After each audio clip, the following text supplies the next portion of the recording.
बात करेंगे classification of polynomial की।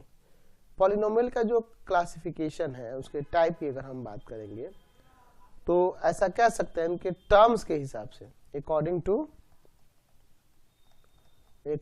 टू इट्स टर्म्स, उनके टर्म्स के हिसाब से उनका हम लोग यहाँ पे क्लासिफिकेशन देखने वाले हैं। तो सबसे पहले हम लोग बात करेंगे मोनोमियल। मोनो का मतलब होता है एक, ठीक है। मोनो का मतलब क्या होता है? एक। यानी कह सकते हैं कि वैसा पॉलिनोमियल जिसका एक टर्म हो, जिसमें सिर्फ एक टर्म हो। लिख सकते हैं कि a polynomial having only one term is called monomial. अगर एक ही उसमें टर्म होगा तो उसको क्या कहेंगे? मोनोमियल कहेंगे। जैसे एग्जांपल के लिए मैं यहाँ पे लिख दूं 2x, ये मोनोमियल है। मैं लिख दूं 3x², ये भी मोनोमियल, एक ही टर्म है।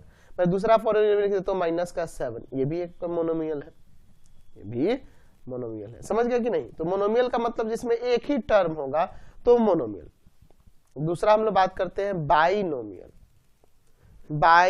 तो बाई का मतलब दो होता है, ठीक है, जिसमें दो टर्म होंगे। लिख सकते हैं कि ये polynomial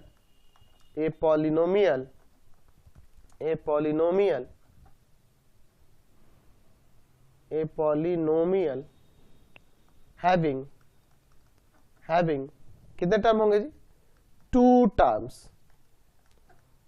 terms is called binomial, ठीक है। तो यहां पे जैसे मैं लिख दूं 2x + 1 लिख दूं, तो देखो एक ये टर्म होगा, एक ये टर्म, ये ऐड नहीं ना हो सकता है, ये दो टर्म है तो ये बाइनोमियल हो गया। अब ये ऐसा नहीं लिख सकते कि 2x² और +3x², दोनों एक ही जैसे टर्म है, लाइक टर्म है, तो इनको ऐड करेंगे तो 5x² हो जाएगा, तो फिर तो ये मोनोमियल ही हो जाएगा, ठीक है। तो अगर मैं 2x² प्लस का 7x लिख दिया तो ये बाइनोमियल हो गया, ठीक है। तो समझ गया बाइनोमियल जिसमें दो टर्म होंगे, ठीक है। तीसरा ट्राइनोमियल। ट्राई का मतलब होता है तीन, यानी जिसमें तीन टर्म होंगे। A polynomial having three terms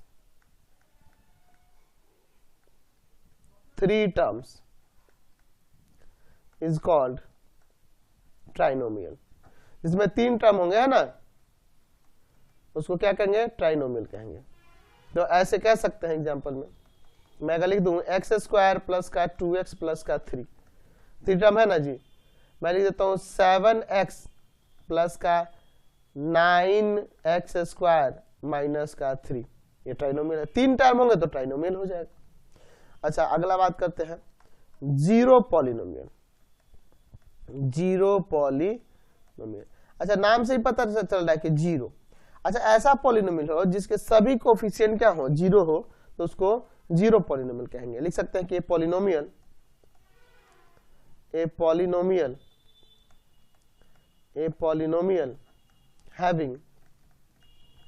having या कह सकते हैं a polynomial whose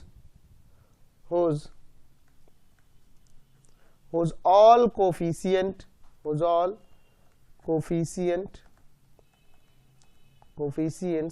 are zero, जिसके सभी कोफिशिएंट जीरो हो इज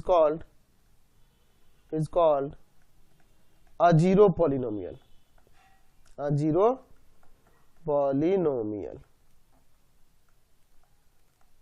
ठीक है। तो जैसे मैं यहां पे लिख देता हूं px इक्वल टू में एग्जाम्पल 0 इंटू में x² प्लस का 0 इंटू में x प्लस 0। तो ये आपका हर एक कोफिशिएंट इसका क्या है? जीरो है। दैट मींस ये एक जीरो पॉलिनोमियल है, एक्चुअल में ये एक जीरो ही है, तो ये आपका जीरो पॉलिनोमियल हो जाएगा। अगला हम बात करते हैं constant polynomial.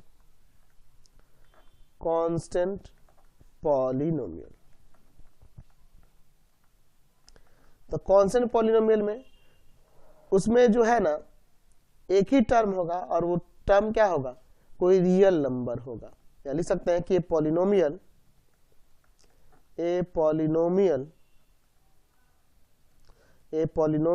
Having only one term, only one term, and the term equal to 0 है ना, equal to real number, ऐसे लिख सकते हैं one term equal to a real number is called a constant polynomial. उसको क्या कहेंगे, कांस्टेंट पॉलिनोमियल कहेंगे। जैसे मैं सपोज करो मैं यहाँ पे पॉलिनोमियल एक px इक्वल टू लिख दूं, सिंपली लिख देता हूँ 3/2, ये कांस्टेंट पॉलिनोमियल। मैं qx इक्वल टू में लिख देता हूँ -√5, ये कांस्टेंट पॉलिनोमियल है। तो अगर मैं कांस्टेंट पॉलिनोमियल की डिग्री की बात करूं तो यहाँ हमेशा x का पावर 0 छिपा रहता है, यानी कि कांस्टेंट पॉलिनोमियल का हमेशा डिग्री क्या लिखेंगे, 0 लिखेंगे, समझ गए ना। अगर वही जीरो पॉलिनोमियल की बात करेंगे तो जीरो पॉलिनोमियल का डिग्री नॉन डिफाइंड होगा, नॉन डिफाइंड, क्योंकि अगर मान लीजिए मैं यहाँ qx इक्वल टू में लिख दूं एक पॉलिनोमियल 0, तो जीरो पॉलिनोमियल है।